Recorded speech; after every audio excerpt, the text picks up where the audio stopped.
Now, while we've been developing this module, with every level of increased security, I've been committing the code for each of these stages, just so that later on you'll be able to check out the commits that you want to review and check against your code easily. So you can see that we've got level 1 where we've got username and password only, and then level 2 where we added encryption to our password fields. But there would be a bit of a security flaw that's introduced by committing all of this code to a remote Git repository like GitHub. Because if I go ahead and pull up the GitHub page for this particular project, you can see everything that I've committed, including all the code that's inside my app.js, which, as you remember, contains some secrets in there, namely the key that we used to encrypt our database. So this is now on the internet being crawled by Google, completely searchable. Anybody can see my encryption key, which also means that anybody can decrypt my encrypted database using this secure key. So it's not very secure, essentially. It's very easy for people to crawl GitHub looking out for these secrets and API keys that they can take advantage of. And very often in the development world, you hear stories like this, where a developer put AWS keys on GitHub, then bad things happen. And it's because currently we're in a Bitcoin mining frenzy era. And to mine Bitcoin, you need a lot of computing resources. And those resources get directly turned into money, providing a huge incentive for people to scrape the internet for developers who've accidentally published their secret keys. And this is a good story as well that I'll link to in the course resources, where this guy Luke had accidentally published his API keys onto GitHub, and then he racked up an AWS bill of over $3,000 in a very, very short space of time. Now, I think the ending to the story was a happy one, and Amazon AWS actually refunded him the money, but I'm not sure everybody is as lucky as he was. So these are some really cautionary tales about keeping your secrets, your API keys off the internet where it's publicly searchable, where people can steal. So that's all very well and good, but how exactly do we do that? Because obviously, for our app to work, we need these secrets to be able to encrypt our database. And for us to be able to collaborate with other people, or simply just using version control or backing up our project to GitHub, then we will need to publish it, right? So the way that developers solve this conundrum is through using something called environment variables. And environment variables are basically a very, very simple file that we're going to keep certain sensitive variables, such as encryption keys and API keys. So in this lesson, I want to show you how we can do this using a really popular package called .env. And you can see just through the sheer number of weekly downloads that it is a really heavily dependent upon module to keep everybody's secrets off of the internet, safe and secure. So let's get started by installing this thing called .env. So I'm still in my secrets repository and I'm going to install this thing called .env. So now that it's installed, the next thing to see is how do we use it? Well, the documentation tells us that as early as possible in your application, require and configure this package. So I'm just going to straight up copy this line of code and paste it right at the very top of my app.js over here. And you can see in this case, we're not actually setting a constant for it, because all we need to do is just to require it and then call config on it, and we don't need it ever again. It will be active and running. And all we need to do now is to define our environment variables. Now, it's important that you put it right at the top, because otherwise, if you try to use an environment variable and it's not configured, then you won't be able to access it. So what exactly are environment variables? Well, let's go ahead and create them now. we have to first create a .env file in the root directory of your project. So that means in this particular folder here. So let's go ahead and create a new file by hitting the A key. Alternatively, you can go into Hyper and make sure you're in the root directory and simply write touch.env. Now, it's really, really important that when you name this file, .env can't be used like a file extension. It's not like .mp3 or .png. This has to be the entire name of the file. And just like other files like .git, this is a hidden file. So that means when I hit enter and create that file and I do an ls on my current directory, I won't see it. And it's only when I do ls-a revealing all of my hidden files do I see it created here. But because we have Atom, we can also see it inside Atom here. So now that I've created my file, the next step is to add my environment variables to that file. And the format you have to follow is name equals value. And there shouldn't be any spaces in between, and nor should there be any quotation marks. And the name should ideally be snake case, so words separated by underscores, and they should all be capitalized. This is just convention, but I strongly recommend you to follow it. So let's go ahead and define the environment variables that we want to save. So the top contender is, of course, this constant called secret. So let's go ahead and cut it out of our app.js and paste it into our .env file. And let's reformat this so that it complies with the formatting that they want us to have. So let's first delete the const. This is not a JavaScript file. We don't need any consts or semicolons, so those are gone. Then we're going to rename the environment variable to make it capitalized. So this is going to be secret. And then we're going to get rid of that space between the equal signs. And we're also going to delete our quotation marks. Now, in my case, the full stop is a part of my encryption key. And it's not just there for grammatical sense, because all of my passwords were encrypted with this key, including the full stop. So I have to keep that in there. However, if we say had, I don't know, an API key, then we might write it something like this, and it would also not have any sort of semicolons or other symbols at the end. You don't need it, basically, is what I'm trying to say. You also don't need to separate the lines with a comma, as you will commonly see when we're writing code files, because this is just a piece of plain text file that's going to be used to be able to render these little tiny pieces of secret information. So let's hit save. And I'll leave the API key in there as well, just so that I can show you how we can fetch it out.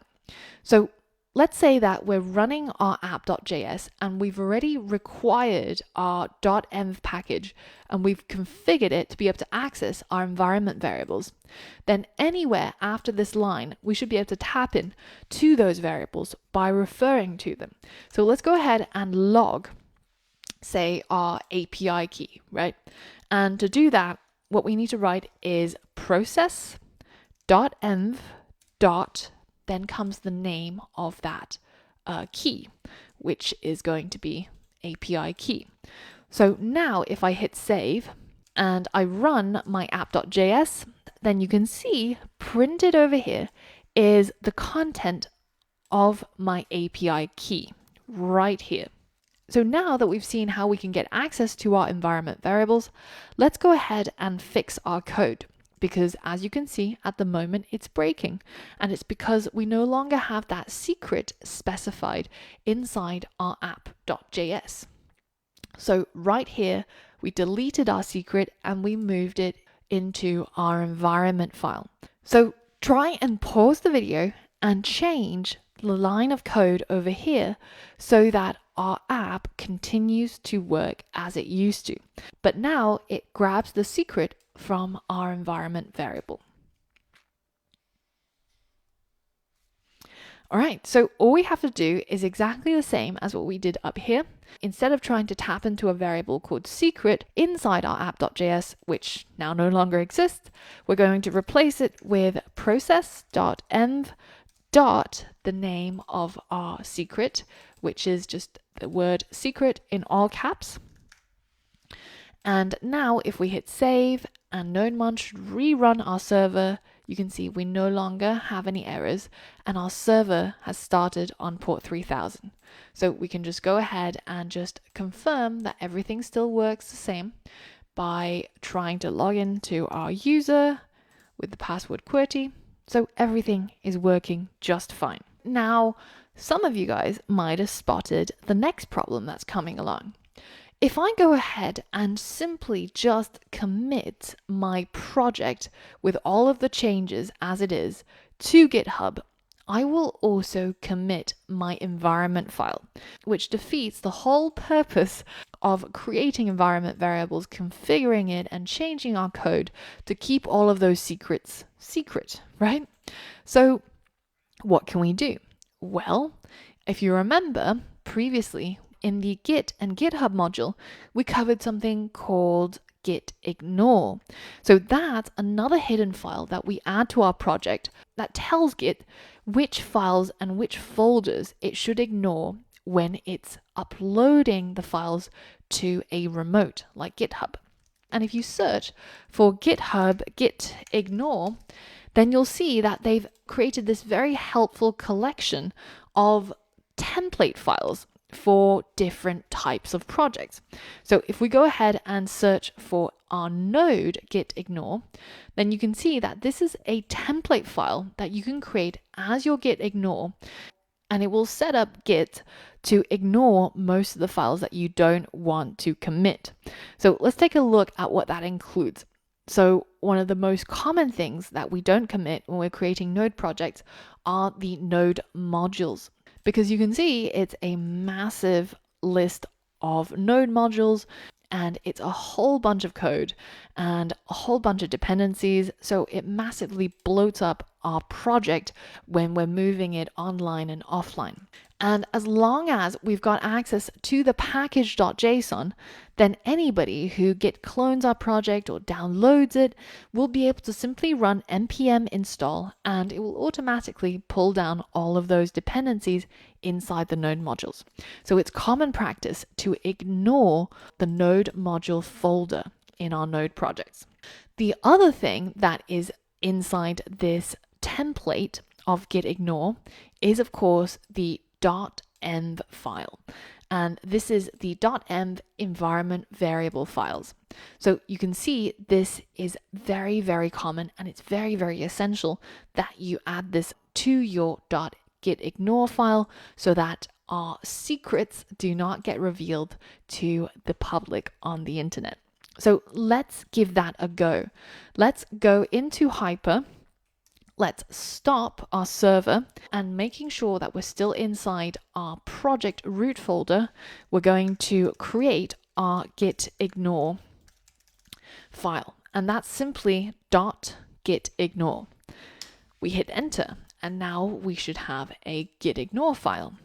Here, I'm simply going to copy and paste the template that comes from GitHub, and I'm going to paste it inside here, and then hit save. So now inside our project folder, you can see we've got our .gitignore, our .env file, and Atom is actually helpful enough to show you the files that will be ignored by showing it to you in this kind of grayed out mode. You can see this folder is not going to be committed, neither this one or our .env file, and everything else shows up in a slightly different color. But let's just confirm it for ourselves. I'm going to go ahead and git add all of my files in my folder. And then I'm going to add a commit message, which will simply be add environment vars.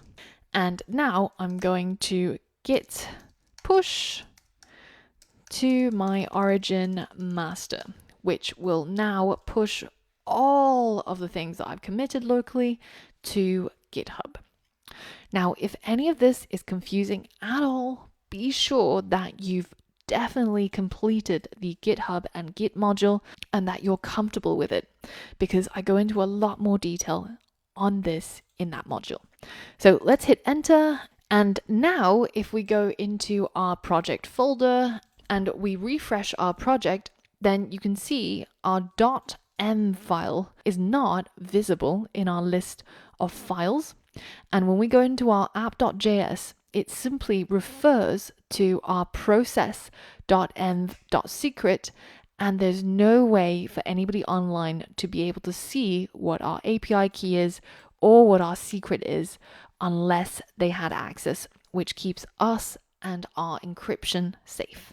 However, remember that Git and GitHub works on a version control basis. So if you click on history for our app.js, then you'll be able to see the entire commit history and all of the versions previous to the current version.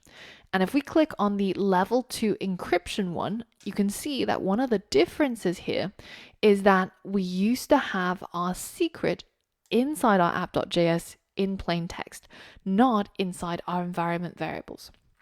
So this is why it's really important that the first thing you do when you start any new project is to incorporate .env, create your .env file, and as you create anything that should be secure, to create it inside that file and to add that git ignore template before you push to GitHub.